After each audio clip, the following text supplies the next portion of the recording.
See, sleep is not a requirement in one's life. What the body requires is rest. Sleep is just one form of rest. Sleep is one of the most essential parts of living. Without rest, our bodies won't function like they should, and no one wants that. So allow me to share with you some ways to get better sleep. Be sure to like the video and subscribe to our channel. 7. Understanding how much you need to sleep. It always seems like there isn't enough time in the day, right? But that's actually not true when it comes to sleeping. After all, there's 8 hours that are specifically dedicated to sleeping. And that's good because we need a lot of time in order to fully recharge. The standard amount that the world likes to talk about is 8 hours of sleep. But in all honesty, that's not always true. Children, for example, actually need more at first, and then can slowly wean down that number as they grow older and their bodies grow in their own ways. But the standard amount of sleep is getting between 7 to 8 hours once you're a full-grown adult. But why is that?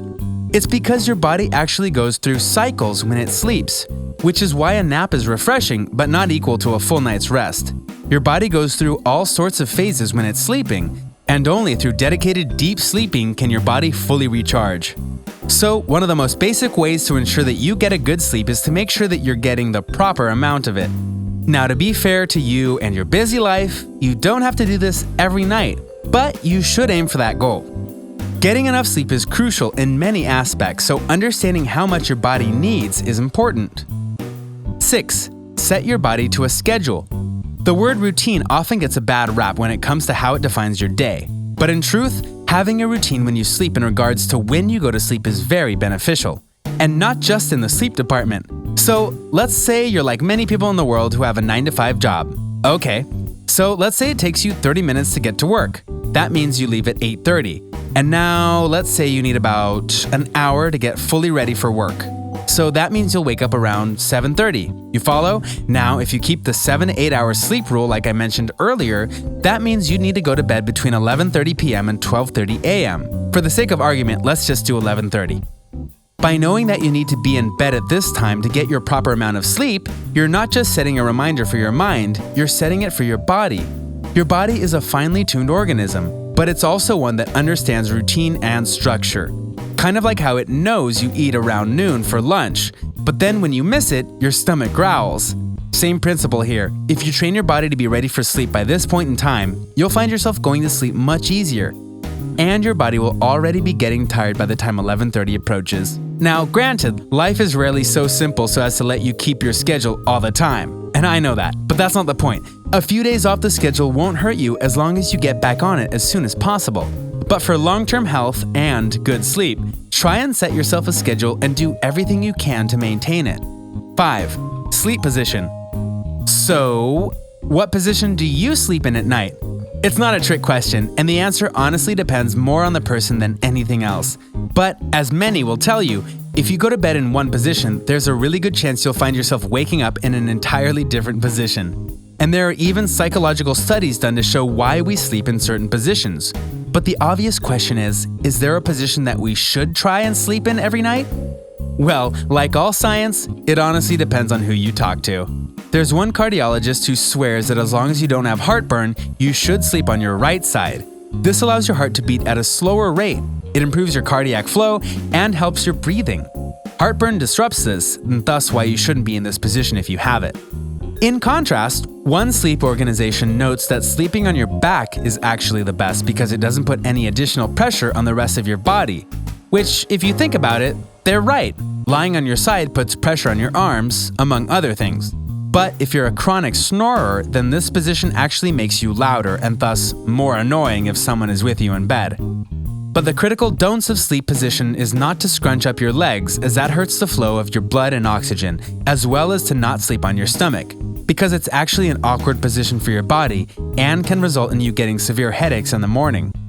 In truth, there is no end-all be-all position to make you sleep better, but if you take these tips into consideration, you might find one that best suits you. And your personal sleep is almost the most important. 4. Emotions. There are several stimuli that can easily keep you awake for hours on end.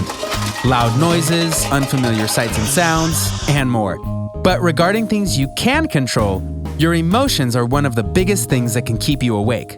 Don't roll your eyes, you know it's happened to you in the past. You'll be getting close to bedtime and something stressful happens. You had a fight with a family member, you were dealt some bad news by a friend, and now all you can think about is this event or that event, and you can't even seem to think about anything else.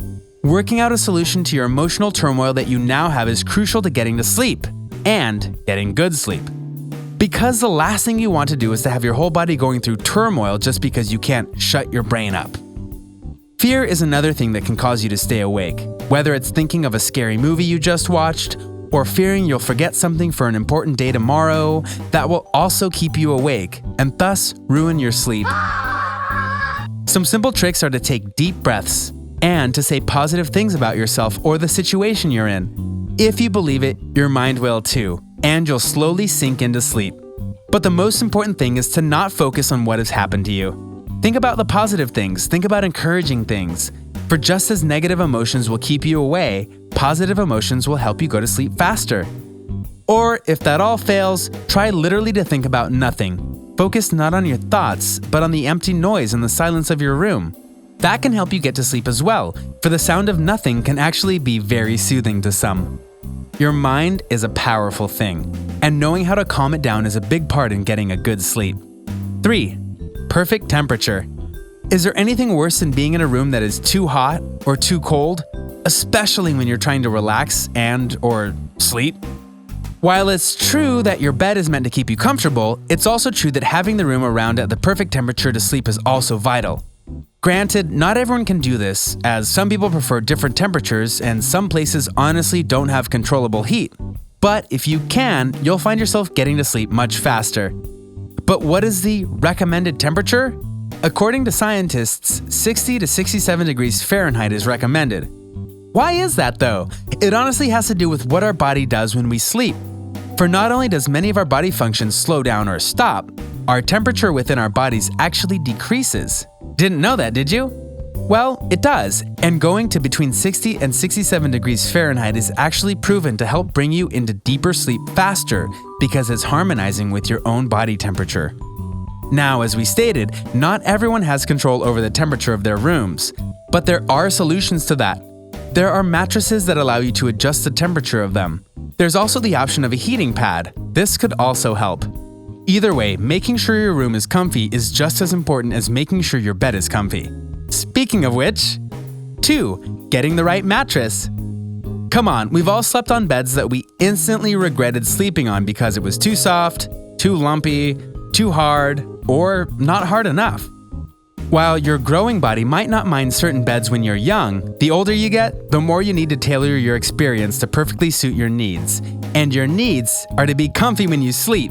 Seriously, you need to be comfy, and the first step there is to get the right mattress. Now, as noted previously, everyone is different, and the right mattress is entirely dependent on your needs, desires, size, and who you share a bed with, if you share a bed with anyone at all.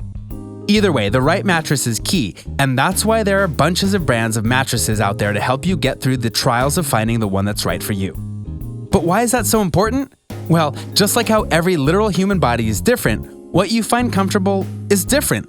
It's just like how soldiers will be sleeping on the ground or in caves, but then come back to hate their mattresses because their bodies find them too soft. I personally like a soft mattress and can instantly tell when something is too hard. And we've all had those bad hotel experiences when the mattress just feels so wrong on your body that sleeping is just not an option. So take the time and find the right mattress for you, or if you're a couple, find one that suits both of your needs. Just like there are temperature-controlled mattresses, so too are there ones that let you set the firmness of them. Find the right one, and you'll be sleeping easier. 1. Food and exercise. It may sound cliche, but it's true. What you put into your body will indeed affect how your body sleeps, or doesn't. You've likely seen the shows and movies where the guy or girl drinks tons of energy drinks to stay awake, or drinks a lot of coffee, and that actually does work. But in reverse, if you eat the right amount of food or drink, you'll find yourself in better shape to sleep than if you didn't. Fatty foods, for example, are known to increase your body's temperature as it tries to break them all down. And this in turn hurts how you sleep. Eating things like almonds, walnuts, rice, kiwi, drinking chamomile tea, and more can help you get your body into the sleep state it needs. But what about exercise? Well, What comes from that is that your body is full of energy, and that energy needs to be expended. And when it doesn't, it just gets built up inside of you, and that can hurt how you sleep. You don't need to do a full workout, mind you. You just need to make sure you get up, walk around, and burn off some of the food calories that you've been eating. Having the right meal and exercise can make not only the day go smoother, but also help you get to the next day easier with some good sleep. There you have it, some tips and tricks to get better sleep. Do you follow some of these tips? Do you have your own tips and tricks for getting to sleep? Let us know in the comments below.